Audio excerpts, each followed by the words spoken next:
Saya udah puluhan burung teman-teman, jadi puluhan juga yang mati. Udah ratusan ya mungkin ya, jadi puluhan itu yang mati. Kerugian saya totalnya juga udah banyak teman-teman, jadi nggak main-main gitu. Jadi saya di sini mau sharing ya sama kalian gitu.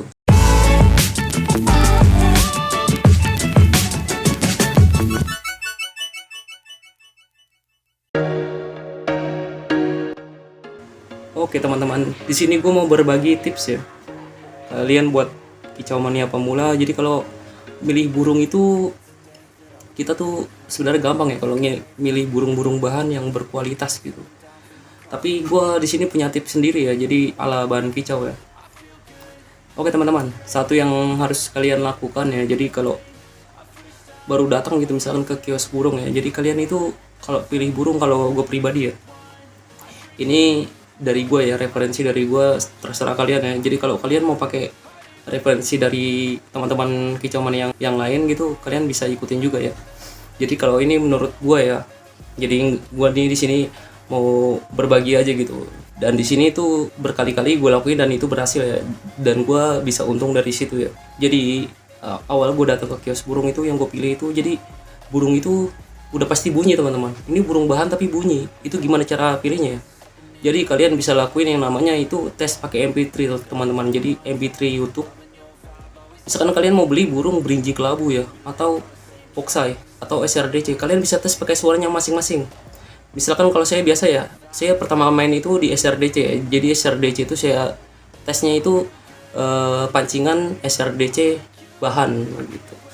Jadi setiap suara itu teman-teman, jadi walaupun SRDC suaranya hampir sama, cuman dari kualitas videonya itu saya nggak tahu ya. Jadi padahal itu suaranya hampir sama, tapi saya pakai video yang pertama yang paling atas di YouTube itu nggak nyaut. Yang kedua juga sama, yang ketiga juga sama, akhirnya yang ketujuh nih malah itu saya sering banget lakuin. Jadi yang ketujuh dia malah mau nyaut teman-teman. Jadi kayak gitu ya, kalian jangan langsung kayak ngambil keputusan pancing pakai video pertama itu nggak bunyi berarti itu burung nggak gacor, nggak gitu teman-teman. Jadi burung itu juga mungkin butuh proses ya.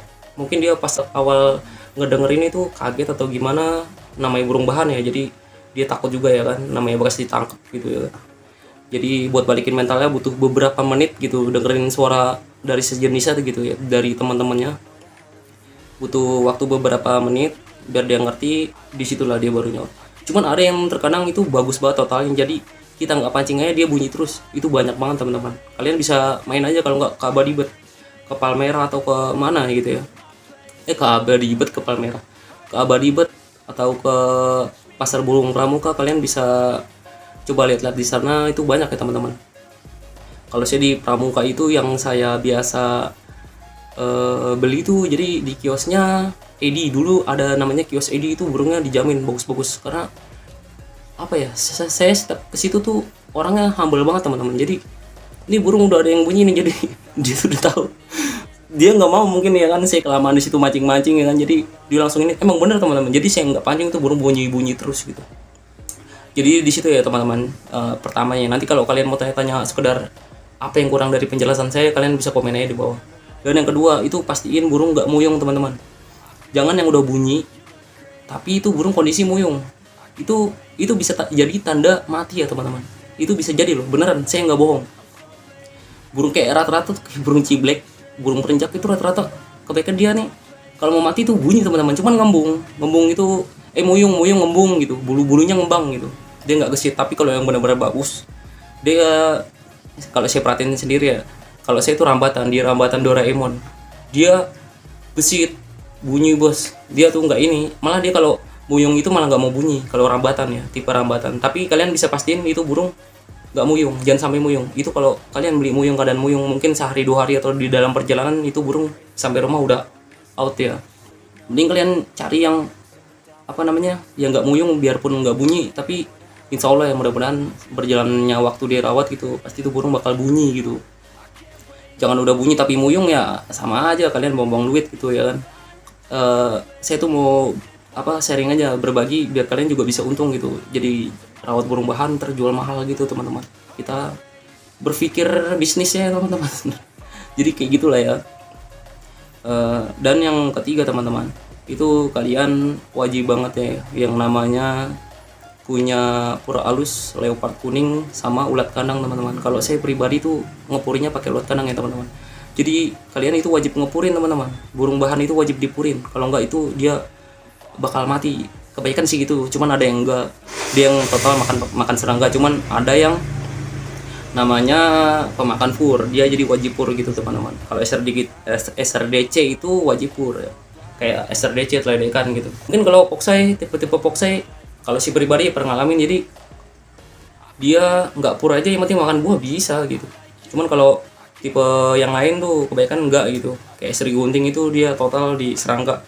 Dipurin jarang ya. Mungkin kalau masih trotol dipiara sampai gede itu bisa ngepur. Cuman kalau bahan, waduh, itu dari 7 burung belum tentu itu ada yang ngebur teman-teman, dan bisa dipastiin itu burung bakal mati kalau kita nggak jor jangkrik puluhan gitu.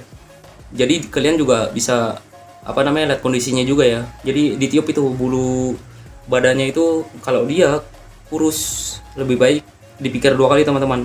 Kalau kalian mau beli silakan, kalian karena tertarik ya silakan gitu. Kalau enggak ya, kalau ragu mendingan jangan ya teman-teman. Kalau kurus itu wah bahaya, itu namanya nyilet ya, itu yang bilang nyilet teman-teman.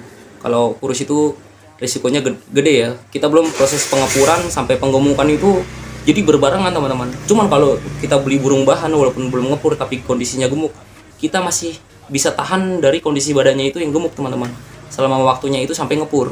Tapi kalau burung udah kurus, kita proses pengepuran juga, wah ini sulit teman-teman, itu bentrok ya.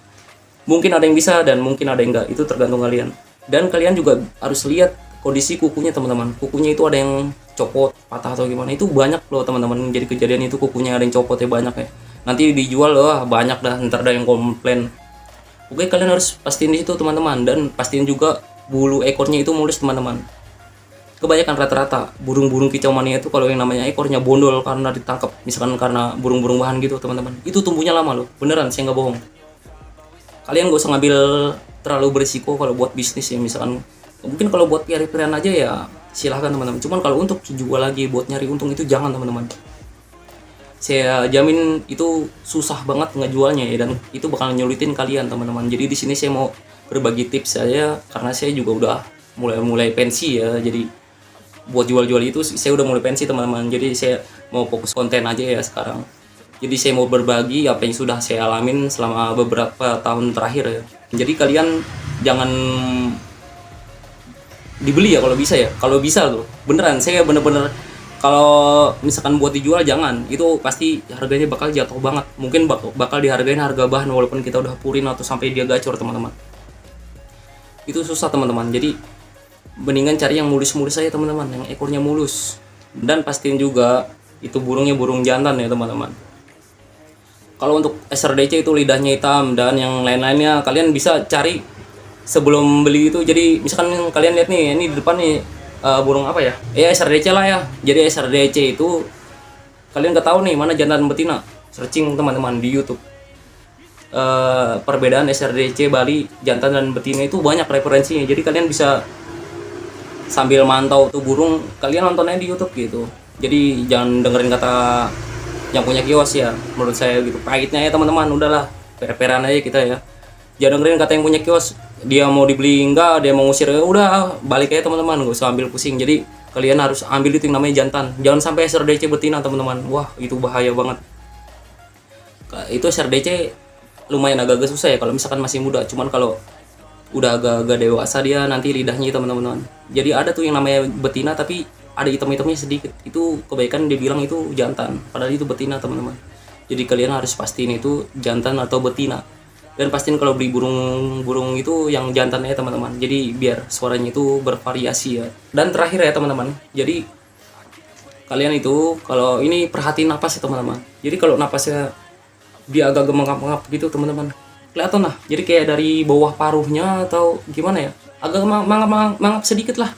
Kita tuh kalau nggak perhatiin banget itu burung kadang nggak kelihatan ya. Jadi ya kita harus perhatiin banget itu kalau misalkan napasnya cepet dari perutnya, misalkan itu ya dari perut teman-teman, napasnya cepet gitu, itu jangan teman-teman. Itu kebanyakan kayak udah mengap-mengap teman-teman. Jadi itu kayak paru-parunya mungkin ya kena. Itu bertahan mungkin di rumah 1-2 hari atau 3 hari. Saya udah puluhan burung teman-teman, jadi puluhan juga yang mati. Udah ratusan ya mungkin ya, jadi puluhan itu yang mati. Kerugian saya totalnya juga udah banyak teman-teman, jadi nggak main-main gitu. Jadi saya di sini mau sharing ya sama kalian gitu. Cuman kalau saya pribadi, saya sih nggak nggak main gantang ya. Jadi cuman teman-temannya saya di sini ya, kicau-kicau mania di sini yang main gantang. Emang saya nggak ada waktu buat itu teman-teman. Jadi burung-burung bagus pun di rumah saya itu waktu itu cuma buat rumahan, habis itu saya jual dengan harga tinggi gitu teman-teman. Oke, sekian video dari saya. Terima kasih untuk yang sudah menonton ya teman-teman. Topik selanjutnya kalian bisa pertanyakan sesuatu di komen di bawah ini ya. Oke, bye.